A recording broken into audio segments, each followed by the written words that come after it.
Assalamualaikum warahmatullahi wabarakatuh. Alhamdulillahi rabbil alamin. La hawla wa la quwata illa billahil aliyil azim. Allahumma salli ala Muhammadin wa ala alihi wa ashabihi ajma'in. Mudah-mudahan kita menjadi orang yang sangat-sangat serius untuk bisa memperhatikan perilaku kita sendiri.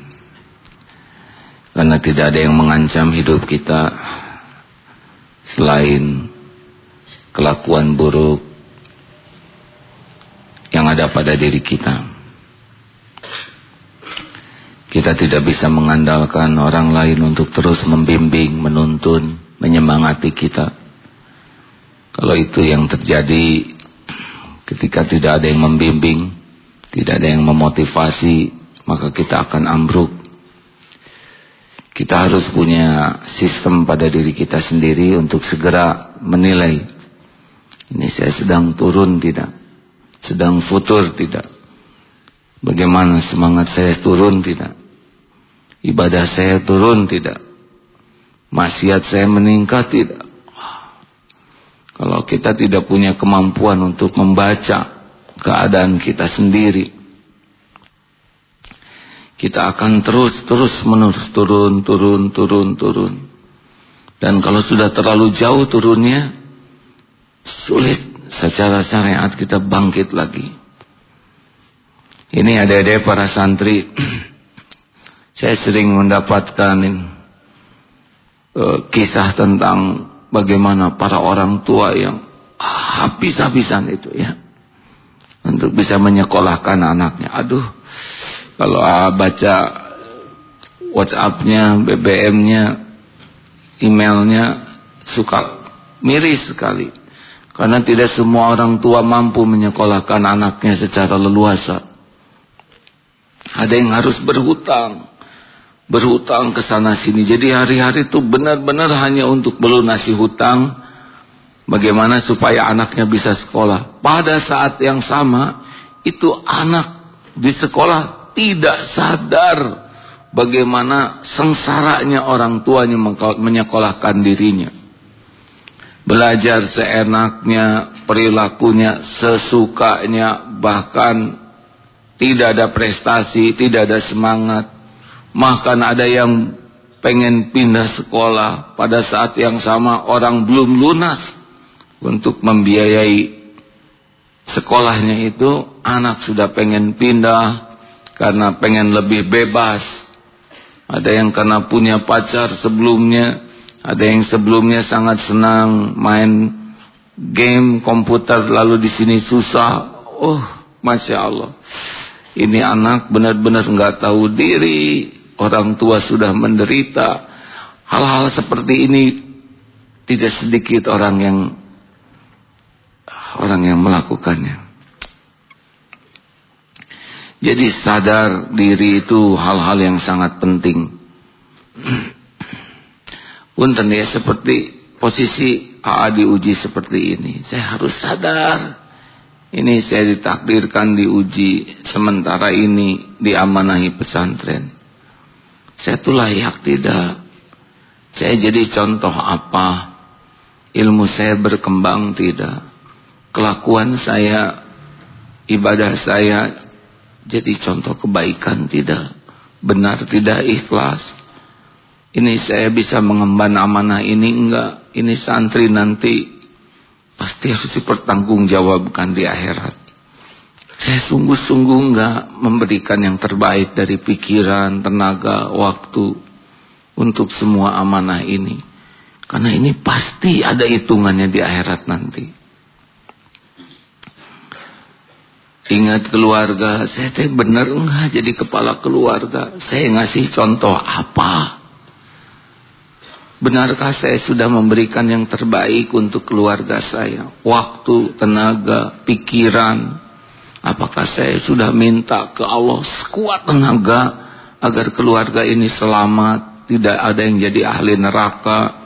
Ku anfusakum wa ahlikum naro. Apakah saya bisa mencermati satu persatu anak-anak ini, perilakunya, ibadahnya, itu kan nanti ditanya itu. Jadi tidak bisa kita sibuk begitu saja tanpa mikir. Harus ada afala tatafakkarun. Mengapa engkau tak mikir, tak tafakur? Penting sekali. Para ibu juga mikir, saya tuh ibu yang benar tidak? Saya ngasih contoh apa kepada anak-anak saya? Apakah saya menjadikan contoh orang yang bertauhid atau menjadikan anak-anak saya musyrik? Apakah saya memberi contoh bagaimana yang ibadah itu berbuah pada akhlak, atau saya hanya sibuk ibadah tapi kelakuan saya tidak jadi contoh? Apakah saya ibu yang mudah tersinggung, bukan ibu yang lapang hati? Apakah saya ibu yang santun atau galak? Apakah saya ibu yang bisa berdialog dengan tulus dengan anak atau mau menang sendiri? Apakah saya bisa menerima pendapat, atau saya orang yang sibuk dengan pendapat saya sendiri? Saya senang belajar. Apakah ilmu yang saya pelajari ini wujud dalam keseharian saya? Tidak. Mikir. Ini saya itu apa? Santri juga mikir. Orang lain susah mau sekolah, sekarang ada di sini. Orang lain susah cari lingkungan yang baik, sekarang ada di lingkungan yang terus belajar memperbaiki diri. Orang lain, anak remaja lain susah ibadah, kita mah ada yang ngeprik ibadah. Tahajud dibangunkan, sahur disiapkan. Aduh, Masya Allah. Luar biasa. Biasanya nikmat itu baru terasa kalau nikmat itu sudah tiada. Harus punya waktu untuk mikir. Seperti kakek-kakek perokok, sambil merokok tuh harusnya mikir, ayo teh saya naon aki-aki jiga kieu ya. Saya tuh kakek-kakek apa ini? Sambil merokok. Udah tua masih ngeracunin diri. Saya ngasih contoh apa sama keluarga saya, sama anak cucu saya? Tiba-tiba datang cucunya, "Kek, minta dong rokoknya." "Diam kamu, gak boleh." "Kenapa gak boleh, Kek?" "Bahaya tahu." Si cucu tuh sambil ngegandeng adiknya. Si kakek, tua ya gak? Tapi ya gitu, gak dewasa deh. Udah tahu bahaya, disedotin aja deh, mending main yang lain aja. Begitu. Si kakek harusnya mikir, disindir oleh cucu ini. Ya Allah, saya tuh ngapain kayak gini? Kekuatan orang bisa tafakur untuk menilai dirinya sendiri dengan jujur, itu kekuatan yang akan sangat bisa merubah seseorang. Banyaknya orang tidak pernah punya waktu, tidak pernah punya keberanian untuk bisa melihat dirinya secara lebih objektif. Selebihnya mah ketipu aja. Misalkan sarjana, lihat kan ada sarjana suka dipotret pakai toga ya. Kalau di wisuda, di sampingnya juga potret adiknya yang wisuda TPA ya. Sama kan seragamnya. Potret, lihat adik kamu teh pakai ini sarjana, jerih payah orang tua siang malam. Lihat potret tuh. Bisa apa sarjana ini? Hanya bisa pakai gelar, pakai toga, bangga sudah lulus kuliah. Kamu ngerti nggak hidup ini apa? Sejauh mana kamu ngerti hidup di jalan Allah? Apa kamu udah benar-benar jadi tawadu dengan sarjana ini, atau jadi sombong? Apakah dengan sarjana ini jadi lebih memuliakan orang tua atau merendahkan orang tua? Dengan gelar sarjana ini kamu lebih dewasa atau malah kekanak-kanakan? Kamu selama kuliah teh ahli ibadah atau ahli maksiat? Ini selama kuliah 4 tahun kerjanya pacaran atau tahajud. Oh, ada yang berlumur dosa padahal pakai toga. Sama Pak Polisi juga kalau ngaca pakai perangkat senjata, pistol apa. Hai, kamu teh polisi yang jujur atau tidak jujur?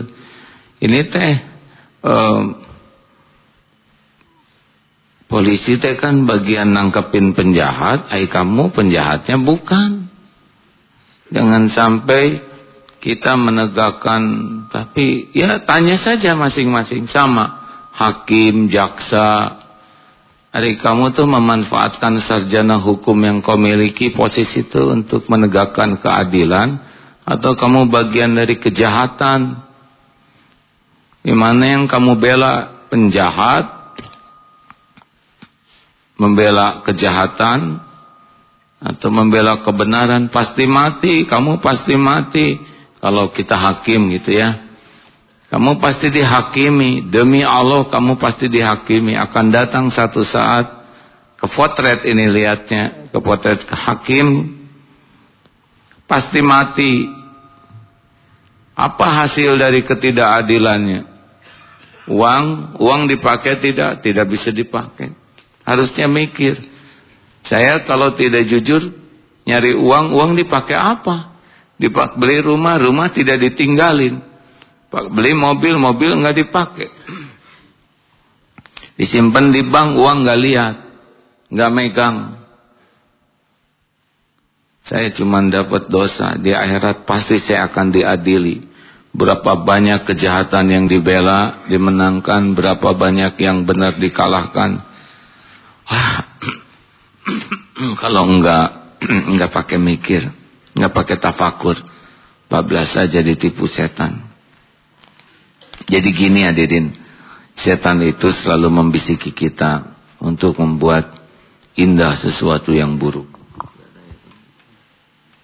Kita dengar dulu ayat-ayat Quran yang dibacakan surat An-Nisa 76 dan 120. An-Nisa ayat 76. Surat An-Nisa ayat 76 120 dan 120.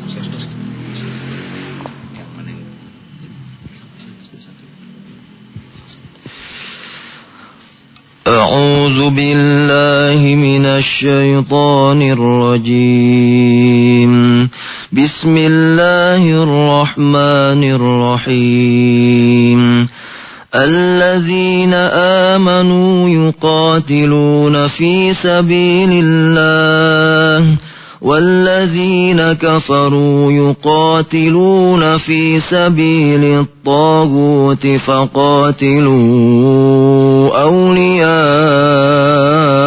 الشيطان إن كيد الشيطان كان ضعيفا يعدهم ويمنيهم وما يعدهم الشيطان إلا غرورا أولئك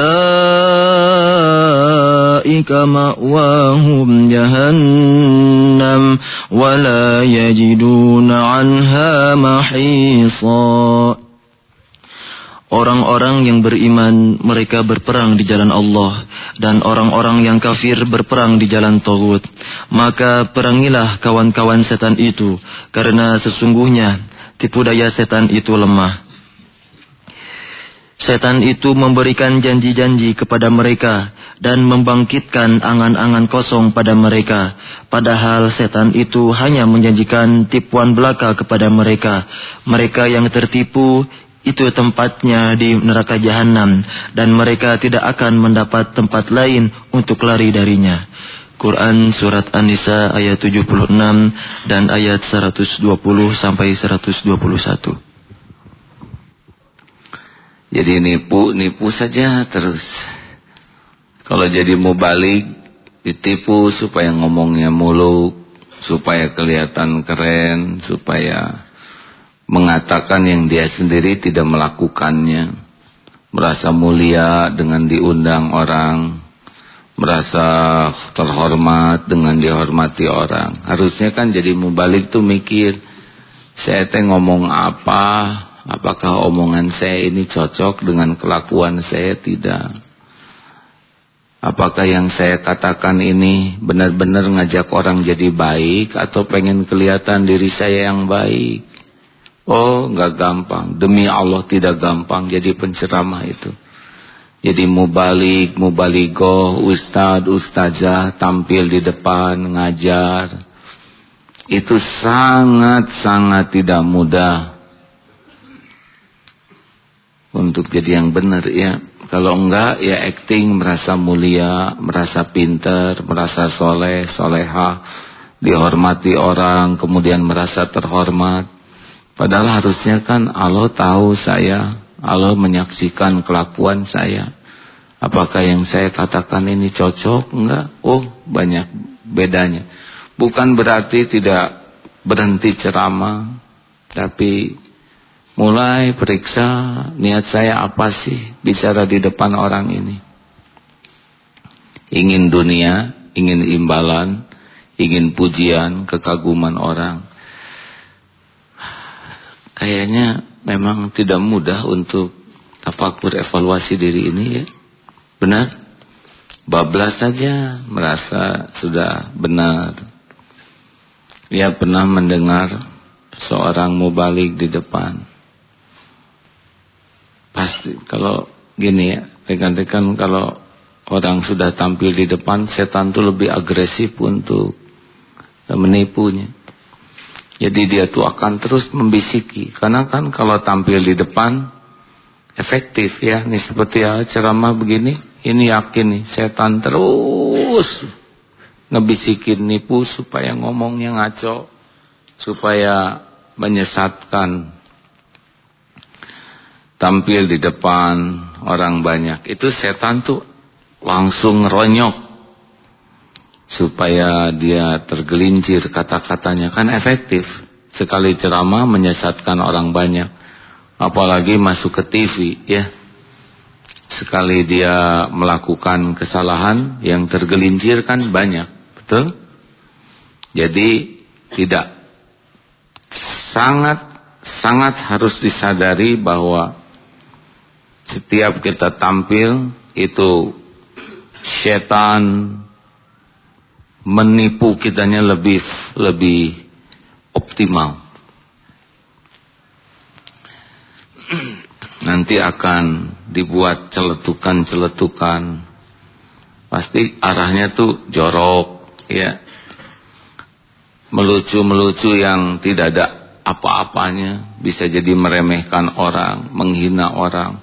Dan itu terus. Sedih ketika ditakdirkan menyimak ada seseorang yang bicara di depan, tapi perkataannya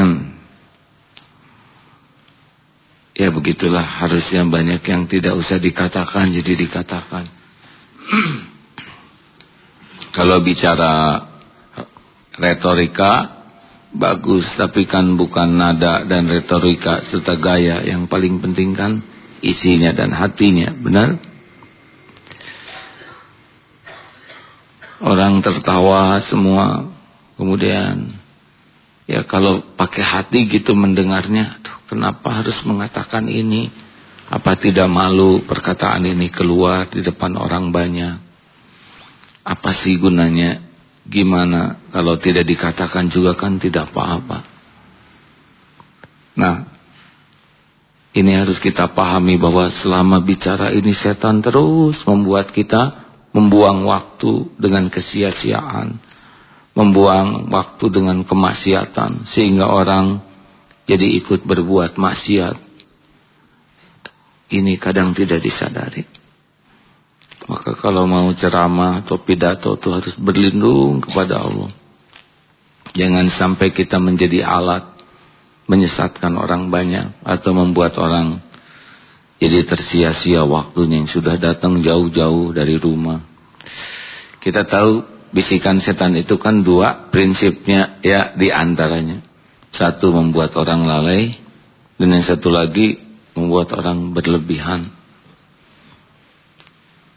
dibuat orang jadi lalai, atau dibuat orang jadi berlebihan di dalam mengamalkan agama. Kesimpulannya apa tuh ceramah ini? Ya, kesimpulannya mah kita harus punya waktu untuk mikir dengan jujur, jernih. Saya tuh apa gitu? Saya sudah kayak gimana sekarang ini? Dengan posisi saya begini sebagai orang tua, sebagai anak, sebagai guru, sebagai santri, apakah benar yang sudah saya lakukan ini? Kalau bisa nangis, sesudah kita jujur baik itu, aduh, ternyata saya jauh. Punten ya, posisi misal ini ya, posisi A sekarang kan satu, sebagai orang tua, sebagai suami, benar? Sebagai anak, karena ada orang tua, ada mertua, ada berapa posisi itu? Sebagai orang tua untuk 11 anak, sebagai aki sekarang, alhamdulillah sudah lahir cucu ke 4 ya, dari Muhammad Gaji Al-Ghifari. Nah ini nih harus di dua udah lupa namanya, 11 telah lahir kemarin. Terima kasih para jamaah, doakan nih supaya jadi anak soleh. Nama bayinya Muhammad Gazain Al-Ghifari, panggilannya apa? Gojen Zain Hadin. Ini sudah jadi kakek berarti untuk 4 cucu, tanggung jawab. Ceritanya di pesantren amanah sebagai yang dituakan di pesantren ini pasti dituntut pertanggungjawabannya nih. Bandung, Jakarta dan beberapa tempat lain. Belum lagi sebagai pengusaha, ini sebagai pemilik pengusaha ini dituntut nanti di akhirat. Saya sudah benar enggak perusahaannya di jalan Allah? Karyawannya sudah hak-haknya terpenuhi enggak? Aduh, sudah berat nih ya. Belum lagi sebagai tetangga, gimana dengan tetangga? Saya sudah memuliakan tetangga. Jadi untuk satu orang tuh bisa beragam posisi dan semuanya amanah. Dan harus sadar sebagai apa? Tidak boleh misalkan jadi tentara, merasa tentara di mana-mana. Tidak, kalau sedang ihram, ya dia harus sadar dia hanya sekedar jamaah haji. Tidak boleh merasa sebagai pejabat di sana. Bayangkan orang yang tidak pernah mengevaluasi dirinya, menyadari dirinya, bablas saja, bablas. Afala tatafakkarun? Kenapa nggak pada mikir gitu? Halo, ini teh bisa diikuti nggak ceramah ini? Tuh saya lagi mikir sendiri nih kan. Bagaimana dek? Bisa kepikir nggak? Coba ada sebagai mahasiswa. Oh ya, Ustaz Yusuf lah ya. Apa yang kepikir Ustaz dengar ceramah barusan? Yang terpikir bahwa kita tidak lepas dari tipu daya setan, Bapak. Di setiap arah, dari kanan, dari kiri, dari depan, dari belakang, kita terus ditipu oleh setan dan kita harus berlindung kepada Allah untuk mencegah tipu daya setan itu. Satu itu. Yang kedua tentang sadar diri apa yang sebagai menantu gimana sadar? Coba efeknya apa?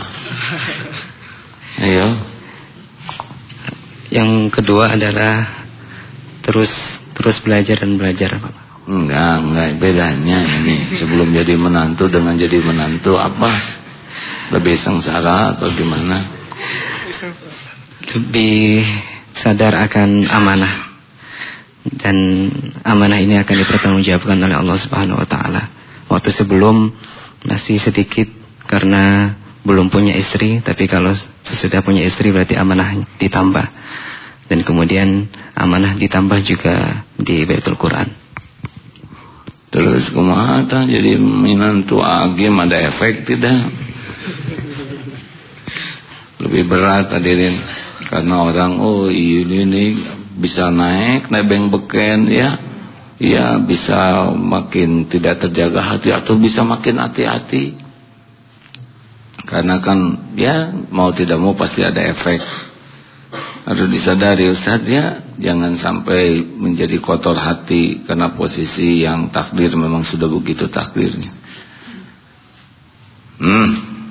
Ini pengajian terada dalam jika ya kali ini ya, kelihatan dalam sekali itu sampai ngejarung kalau gitu santri, pemahamannya ke dalam lubuk. Hadirin sekalian, ada gimana yang sebelah-sebelah? Kalau saya jadi harus evaluasi diri lagi ya. Jadi kadang terasa nyaman kuliah itu, enjoy gitu main dan lain-lain. Padahal benar kata A tadi, orang tua tuh kalau dipikir-pikir mati-matian gitu. Sekarang baru sadarnya tuh kadang ya sampai segimananya hanya untuk nguliahin, untuk ngasih uang. Jadi nggak pernah bilang kalau saya minta uang itu, nggak pernah bilang nggak ada gitu. Pasti selalu ada. Minta berapapun, butuh apapun tuh pasti bilang ada. Padahal saya nggak tahu itu ada enggak atau enggaknya. Cuman harus sadari ternyata bener ya. Jadi harus maksimal lagi gitu. Harus banyak evaluasi diri. Iya, aduh, adek-adek. Saya juga nggak pernah cerita ya ke anak-anak tuh bagaimana pontang-pantingnya gitu membiayai, mencari rezeki supaya mereka bisa. Pokoknya insya Allah ada gitu. Padahal pontang-panting, pentong, prat-prat itu ya orang tua tuh demi agar anaknya. Saya pernah melihat seorang ibu-ibu yang demi nyekolahin anak tuh. Udah habis-habisan lah gitu tenaganya, tapi ke anak mah tetep nggak dikasih tahu susahnya. Kalau anak itu bisa memahami, pasti dia akan nangis terus. Tapi ada anak lama ada yang malah ya begitulah, suka melupakan, sibuk pacaran, prestasi enggak, nauzubillah. Ada dan itu bagaimana yang kepikir apa? Siapa? Jadi ingat orang tua. Ayah PNS golongan rendah, anaknya saya 7 bersaudara. Saya jadi ingat dari awal tuh bahkan minta ke kakek dulu didahulukan hak waris ayah untuk sekolah. Dijual, sawah dijual, tanah dijual. Dan ingat gitu, sampai hari ini ketika mereka sudah tidak ada tuh, apa nih yang sudah bisa dilakukan untuk mereka. Jadi benar sering orang tua tuh bahkan ketika dapat sesuatu udah diberikan aja, dikirim ke Bandung gitu untuk saya. Kadang anak nggak ingat susahnya. Oh ya Allah. Di betapa orang tua bahkan mungkin gitu ya, pernah mendengar juga tidak sedikit orang tua yang menggadaikan keimanan, tidak sedikit orang tua yang lalai kepada Allah hanya untuk ngurus anak. Sholat diabaikan untuk mendapatkan rezeki supaya anaknya dapat sekolah, dapat berpakaian dengan baik. Masya Allah. Ya, terima kasih. Tuh begitu hadirin. Jadi kalau lihat anak-anak yang cuek belajarnya, tidak sungguh-sungguh, padahal di belakang sana orang tua habis-habisan ya. Yang kerja di ladang, yang ngutang sana ngutang sini, dikejar-kejar rentenir. Anaknya di sekolah seenaknya. Aduh. Betapa zolimnya anak seperti ini ya. Demikian, mudah-mudahan ada hikmahnya. Saya mohon maaf kalau ceramahnya seperti ini, tapi semoga bisa menggugah kita untuk bertafakur. Adik-adik, para santri, sekali-kali kenanglah bagaimana jerih payah orang tua. Jangan hanya sibuk memikirkan keperluan, kesenangan sebagai seorang anak. Juga kadang mikir ini mudaris hampir 24 jam nungguin santri itu. Dengan gaji ala kadarnya, lebih berat daripada guru. Guru hanya ngajar, selesai, di samping berat juga ya. Tapi mudaris ngejaga, Masya Allah, Masya Allah. Baik, kita dengar telepon, silakan. Pagi ini tidak di TVRI, jadi TVRI itu sebulan 2 kali ya. Baik, kami persilakan sahabat MK di 0222017076 bagi Anda yang ingin bergabung di pagi ini di 0222017076. Bagi Anda sahabat MK yang berada di luar negeri, Anda bisa menambahkan kode area Indonesia di 6222017076. Dan bagi Anda sahabat MK yang sudah tersambung, harap untuk bisa mengecilkan volume radio terlebih dahulu untuk memaksimalkan suara yang masuk ke studio. Baik, masih menantikan kebersamaan penelpon di pagi ini. Ya, jadi kapan mikirnya ini? Ya, mikirnya bagusnya adakan waktu untuk itikaf di masjid, menyendiri. Dan kalau lagi menyendiri itu handphone dimatikan, alat komunikasi dimatikan, tafakur aja. Boleh juga sambil lihat potret ya. Kamu teh bener gak jadi orang tuh. Kamu teh anak yang baik, anak durhaka. Lihat potret tuh. Lihat potret orang tua yang sudah semakin sepuh gitu. Aduh. Lihat potret ibu, bayangkan lagi hamil. Lagi melahirkan kita ya. Lagi ngedekap kita. Lagi ngebelai. Lagi ngejaga. Bayangkan ibu paniknya kalau kita sedang sakit.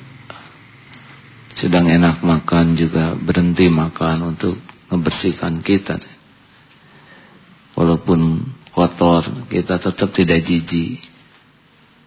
Itu bayangkan waktu pontang-panting pinjam uang sana sini agar kita punya sepatu, agar kita tidak dihina oleh teman-teman yang lain. Aduh, ya Allah.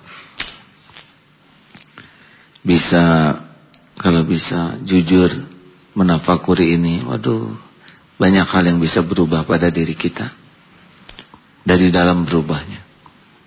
Karena kesadaran, Masya Allah. Ada pertanyaan, silakan. Baik, sudah ada yang tersambung. Ada Ibu Ika di Cilengkerang sudah tersambung. Assalamualaikum warahmatullahi wabarakatuh. Waalaikumsalam warahmatullahi wabarakatuh. Silakan Ibu Ika. Assalamualaikum, A. Waalaikumsalam warahmatullahi wabarakatuh. A mau bertanya kalau gimana caranya supaya kita selalu tetap istiqomah dan tawadu dalam istilahnya untuk kebaikan. Terus yang keduanya mohon doanya buat kesembuhan bapak saya yang sedang sakit. Itu aja. Baik. Jazakumullah. Wassalamualaikum warahmatullahi wabarakatuh. Ya. Radionya boleh dikecilkan sedikit. Radionya, dah? Udah. Nah, sekarang tidak feedback. Apa yang terpikir dan terasa mendengar ceramah tadi? Yang terasa ya kita harus lebih istilahnya tenang untuk lebih istiqomah dalam menjalani hidup. Ya apalagi untuk berbakti kepada orang tua. Cuma untuk yang tadi saya tanyakan, ya gimana untuk memaintain sikap istiqomah dan tawadu itu supaya lebih tetap gitu, tidak berubah. Itu ya. Baik kita coba ya. Istiqomah. Boleh ditutup teleponnya ya. Istiqomah yang paling penting adalah istiqomah zikir. Karena kalau kita terus berusaha zikir terus kepada Allah akan mendatangkan beragam pertolongan Allah. Wadkuruni adkurkum. Maka ingatlah padaku, aku ingat padamu. Jadi kalau kita membiasakan ingat ke Allah, nanti akan datang dari Allah tuh ketenangan, bimbingan, kita dipertemukan dengan orang, kita membaca buku ini, kita lemah, tapi kita semangat ibadah zikir terus. Dalam zikirnya kita dikuatkan, setan akan diblok, tidak menipu kita, nafsu akan terkendali, kita akan dipilihkan lingkungan yang bagus. Terus, makanya zikir, jangan lepas zikir. Subhanallah, zikirnya juga tidak usah yang mengada-ada. Nah, supaya tahu zikirnya bagus, benar, miliki buku zikir yang benar, ya. Seperti kitab doanya Al-Azkar, Imam Nawawi, dan banyak buku-buku lain. Supaya zikir kita, zikir yang betul-betul, karena setan juga nipu, membuat kita berlebihan di dalam berzikir, sehingga keluar dari zikir yang dicontohkan Rasulullah SAW. Begitulah, cobalah dengan memperbanyak zikir, kemudian menambah ilmu, cari lingkungan yang baik. Ini akan membantu istiqomah. Kita terus minta ke Allah, Allahumma rzuqnal istiqomah, Allahumma ya muqallibal qulub tsabbit qalbi ala dini. Itu supaya ditetapkan, ya. Itu diantaranya. Baik, penelpon selanjutnya. Baik, sudah bergabung ada sahabat Ndud di Sukabumi. Assalamualaikum warahmatullahi wabarakatuh. Waalaikumsalam. Ya, baik, silakan sahabat Ndud. Waalaikumsalam warahmatullahi wabarakatuh. Udah lama nih. Siapa ini, Ndud? Iya. Apa kabar, Ndud? Alhamdulillah. Isoh gimana? Isoh sakit. Sakit? Ya. Udah agak lama sakitnya ya? Udah lama. Sakit apa? Demam? Ini udah benjolan. Bapak gimana, sehat?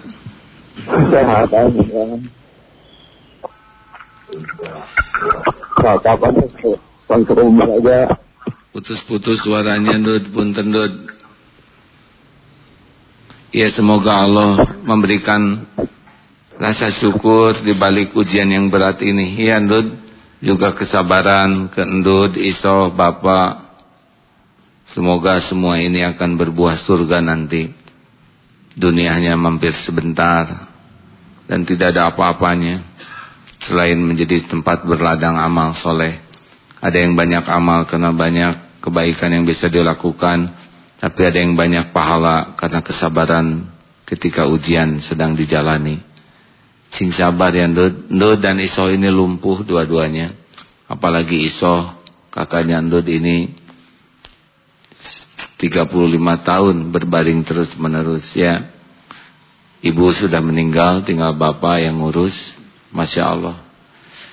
Ini seperti orang tuanya Agus dan Kang Dadang, ya. Kalau itu ibu, kalau ini bapak, semuanya dicatat oleh Allah dengan sempurna dan pasti ada balasannya. Nah, tafakur ini juga membuat kita bersyukur semuanya punya kaki, punya badan. Isoh berbaring saja terus. Cepat sembuh Isoh, ya, disembuhkan Allah juga kepada yang menelpon tadi. Semoga orang tuanya disembuhkan oleh Allah yang Maha mendengar, Maha menyembuhkan. Amin. Silakan. Baik, sudah ada yang bergabung kembali, ada hamba Allah di Purworejo. Assalamualaikum warahmatullahi wabarakatuh. Waalaikumsalam warahmatullahi wabarakatuh. Purworejo teh di mana ya? Assalamualaikum, Waalaikumsalam warahmatullahi wabarakatuh. Saya terlalu banyak sekali apa yang dikatakan itu. Semuanya udah itu seperti kelakuan saya yang saya lakukan hampir-hampir tiap hari. Ya pada suami, ya pada orang tua, ya pada anak, ya pada tetangga. Saya menyadari jelek sekali itu. Ingin merubah diri, kadang-kadang merubah diri, tapi setiap kali tersinggung cepat sekali naik emosinya. Nah, kemudian untuk istilahnya mengurangi dosa itu saya melakukan ibadah-ibadah yang sunnah, seperti membaca Quran, sholat rawatib, tahajud atau duha, juga semampunya infak sedekah. Nah, itu apakah dosa-dosa saya setiap saat itu bisa tertutup apa enggak ya? Kalau dengan orang minta maaf enggak yang ibu sakitin? Selalu minta maaf. Ya, karena kalau dengan orang nggak selesai kalau nggak kita minta maaf ya. Kemudian kemarin itu kan saya sering ngaji kemana-mana, tapi kalau mau tanya-tanya yang tentang diri saya itu kan malu lah. Ini dengan AA yang nggak tahu, cuma saya tahu AA gitu.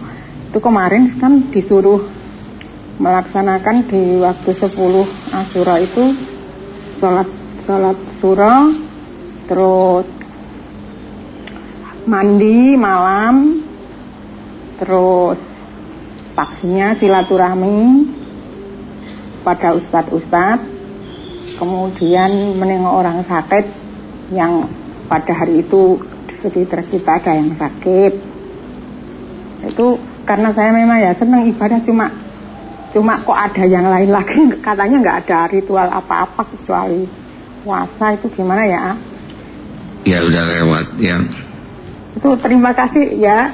Assalamualaikum warahmatullahi wabarakatuh. Oh, sebetulnya saya belum jawab. Bu. Oh, ya udah, semuanya sudah berlalu.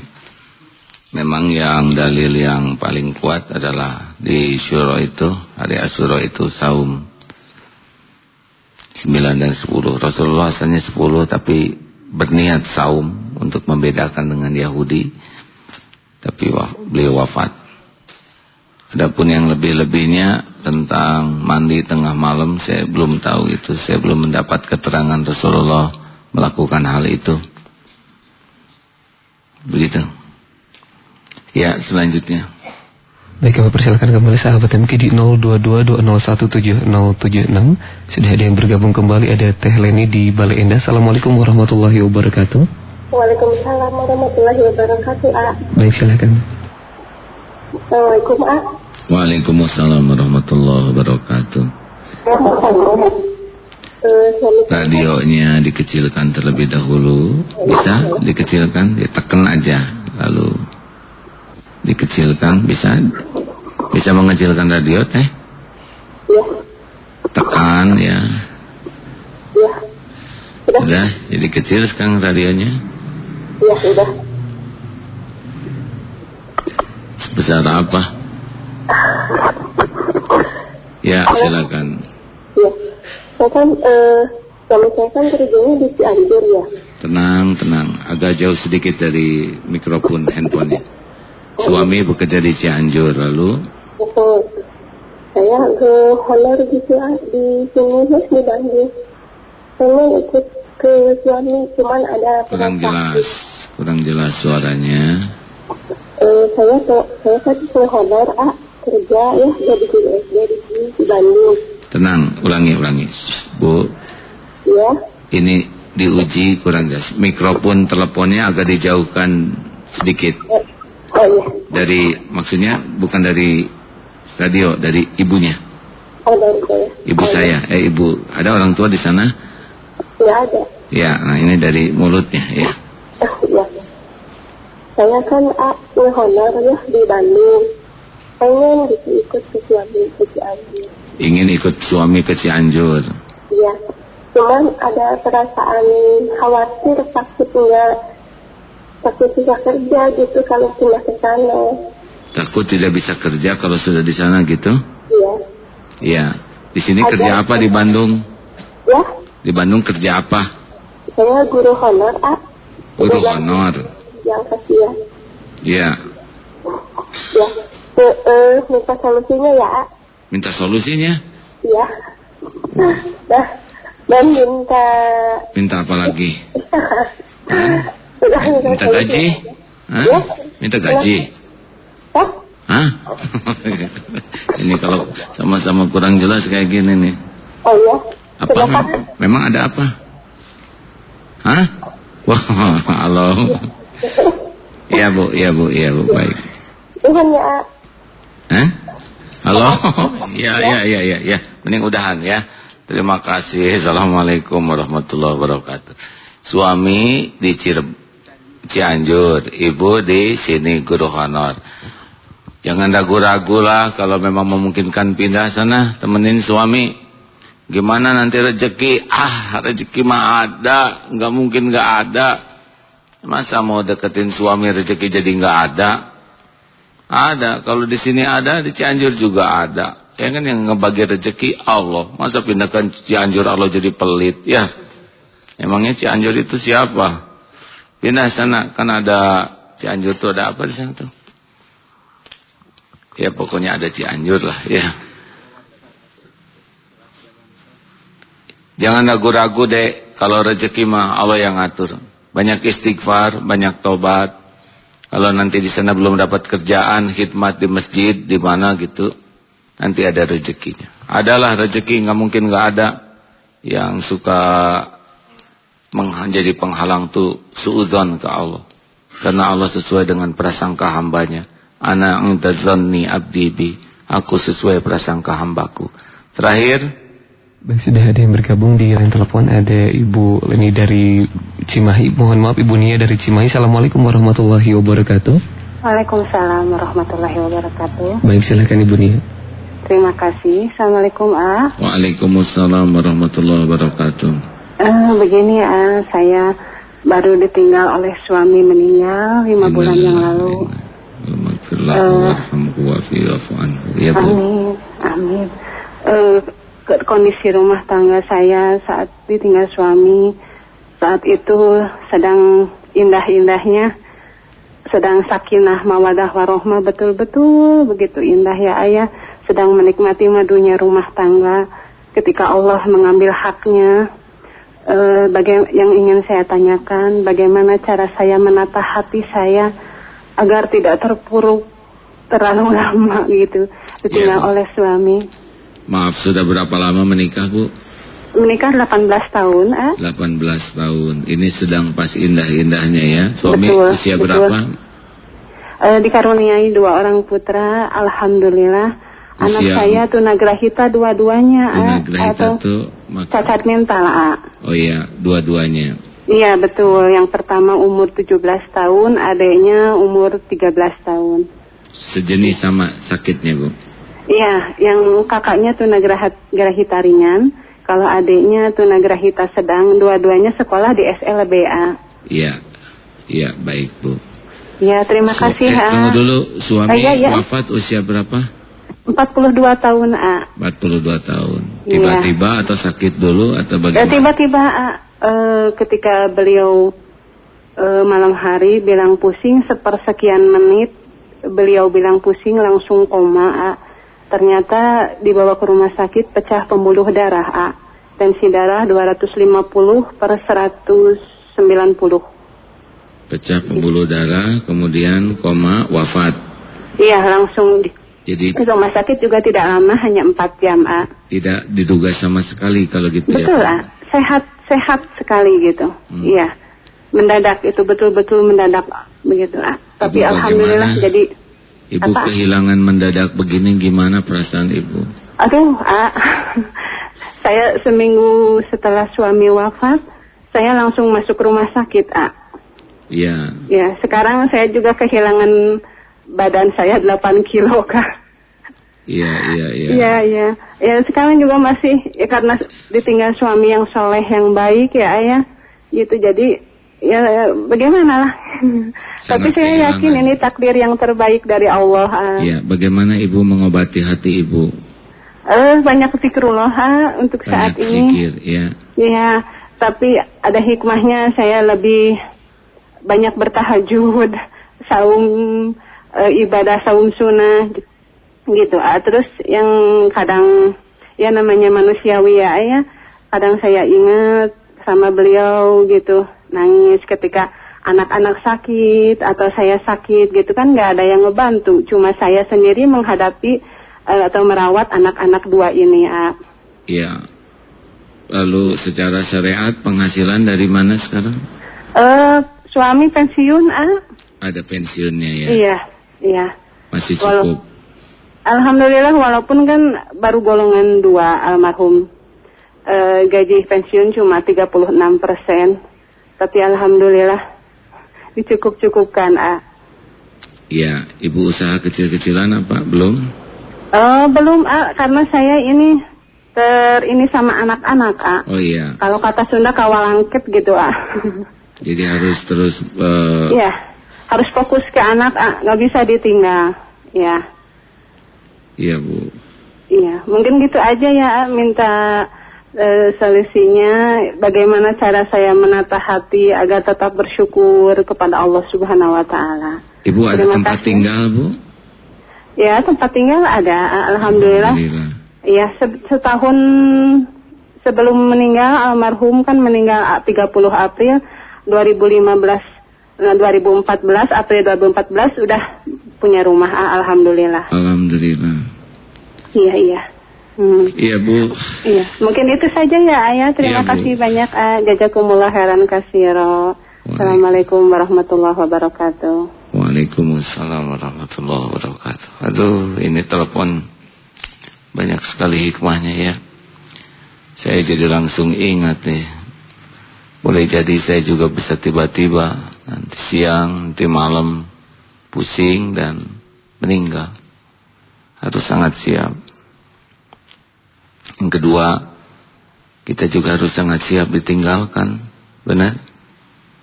Tidak ada yang ngeduga. Ini takdir telepon ini masuk bukan sembarang sekenanya. Ini Allah yang menakdirkan. Pasti ada pelajaran. Sekarang ngurus 2 tunagrahita ya, yang memiliki keterbatasan. Ini adalah Allah. Allah yang menciptakan sepenuhnya. Dan Allah yang bertanggung jawab nanti. Jangan cemas, ibu nggak ada. Kalau suatu saat wafat, Allah pasti akan mengambil alih mengurus anak ini dengan caranya yang mungkin belum terpikir, tapi Allah pasti bertanggung jawab sepenuhnya dengan apa yang Dia ciptakan. Ya, ibu jangan jauh dari majelis ilmu, karena ilmu adalah pupuk iman, ilmu adalah pemandu amal. Kemudian terus zikir, tidak ada obat yang lebih paten selain memperbanyak zikrullah.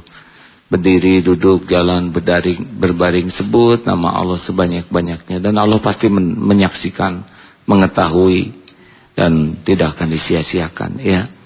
Berkumpul dengan orang-orang yang bersih hatinya, yang berilmu, yang mengamalkan ilmu, yang bertauhid. Dan terus memperbanyak sujud juga. Allah melihat siapa yang memperbanyak sujud. Karena pertolongan Allah datang di antaranya lewat sujud. Dan jangan mengeluhkan semua keadaan ini. Kalaupun mau berbicara, bicaralah kepada orang yang kira-kira amanah dan bisa jadi solusi. Bukan untuk mengeluh, tapi untuk mencari solusi. Semoga Allah yang maha mendengar, maha menatap, memberikan kemuliaan kepada ibu ini. Dan mempertemukan nanti keluarganya di surga semuanya. Tempat pulang yang sebenar-benarnya. Masya Allah, pagi ini kita banyak sekali hikmah. Mudah-mudahan Allah yang maha menatap menjadikan pertemuan ini syarat dengan hikmah yang bisa membuka mata hati kita sehingga kita bisa memperbaiki diri dari waktu ke waktu. Allahumma sholli ala Muhammadin wa ala alihi wa ashabihi ajma'in. Ya Allah, terima kasih. Allahumma ftah lana hikmataka wansur alaina rahmataka ya dzal jalali wal ikram.